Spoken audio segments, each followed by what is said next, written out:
Hello Manchester, నేను Tanvika. July 12 అంటే రేపటికి ఒక చిన్న రిమైండర్. మొట్టమొదటిసారిగా మాంచెస్టర్ లో పాట పాడుకుందాం అనే తెలుగు జామింగ్ సెషన్ జరగబోతుంది. 80s, 90s లోని తెలుగు పాటల్లో ఒక్కో పాట మన జీవితంలో ఒక్కో జ్ఞాపకం. అలాంటి మధురమైన జ్ఞాపకాలను గుర్తు చేసుకుంటూ ఒక అందమైన సాయంత్రాన్ని గడపడానికి మిమ్మల్ని ఆహ్వానిస్తున్నాం. మీరు బాత్రూమ్ సింగర్స్ అయినా, కార్ కాన్సర్ట్ స్టార్స్ అయినా, కిచెన్ సింగింగ్ క్వీన్స్ అయినా వెల్కమ్. ఇది కాంపిటీషన్ కాదు, జడ్జ్మెంట్ లేదు.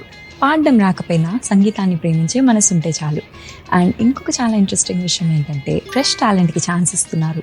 కళ్యాణి గారు పాటలతో అండ్ సాయిగూడ గారు తొలిసారిగా ఒస్కా ఫన్ని డబుల్ చేయనున్నారు. మరి ఈ లోకల్ టాలెంట్ ని మనం సపోర్ట్ చేద్దామా? July 12 Sunday 5 PM to 10 PM all saints Hale Barns ఆల్ట్రింగంలో ఈవెంట్ జరగబోతుంది. పాట పాడుకుందాం, జ్ఞాపకాలను పంచుకుందాం, మాంచెస్టర్ లో ఒక అందమైన తెలుగు మ్యూజిక్ కమ్యూనిటీని నిర్మిద్దాం. ఇంట్రెస్ట్ ఉన్న వాళ్ళు ఈ నంబర్ని కాంటాక్ట్ అవ్వండి. See you all tomorrow. Bye.